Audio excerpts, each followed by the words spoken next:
மீட்பரின் தாய் அன்னை மரியாள். ஆம், மீட்பரின் தாய் அன்னை மரியாளை பற்றி தெரிந்து கொள்ள நான் விவிலியத்தினுள்ளேயே ஒரு பயணம் சென்றேன். அங்கே லூக்கா நற்செய்தி முதல் அதிகாரம் 43ஆம் வசனத்தில் திருமுழுக்கு யோவானின் தாய் எலிசபெத் அன்னை மரியாளை பற்றி என் ஆண்டவருடைய தாய் என்னிடம் வர என்று குறிப்பிடுகிறார். ஆம், எலிசபெத் அம்மாள் அன்னை மரியாளை இயேசுவின் தாய் என்று அங்கே குறிப்பிடுகிறார். மேலும் அப்போஸ்தலர் பணி முதல் அதிகாரம் 14ஆம் வசனத்தில் அங்கே அப்போஸ்தலர்கள் அனைவரும் மேல் மாடியில் கூடி ஜெபித்துக் கொண்டிருக்கிறார்கள். அந்த வசனம் இவ்வாறு கூறுகிறது: இயேசுவின் தாயாகிய மரியாளும் அவர்களுடன் இருந்து ஜெபித்ததாக குறிப்பிடப்படுகிறது.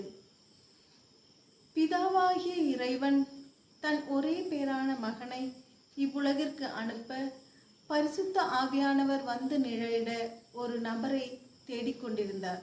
ஆம், பிதா, சுதன், பரிசுத்த ஆவி ஆகிய மூவொரு இறைவனும் சேர்ந்து மீட்பின் திட்டத்தை செயல்படுத்த தேடி கண்டுபிடித்த ஒரு புனிதமான நபர்தான் அன்னை மரியாள். அன்னை மரியாள் ஆகட்டும் என்று கபிரியேல் தூதருக்கு சொன்ன அந்த வார்த்தையில் தொடங்கியது மீட்பின் வரலாறு. அதனால் அன்னை மரியாள் மீட்பின் தாய், மீட்பரின் தாய்.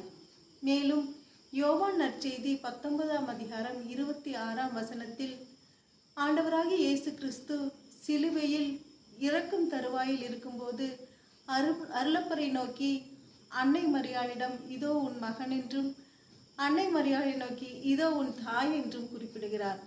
அதே ஆண்டவராகிய இயேசு கிறிஸ்து இன்று நம் ஒவ்வொருவருக்கும், நம் திருச்சபைக்கும் அந்த மீட்பரின் தாயை நமக்கும் தாயாக ஒப்படைத்திருக்கிறார்.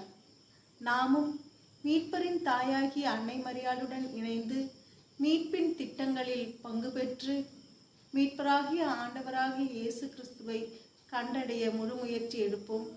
கண்டடைய வெற்றியும் பெறுவோம். நன்றி.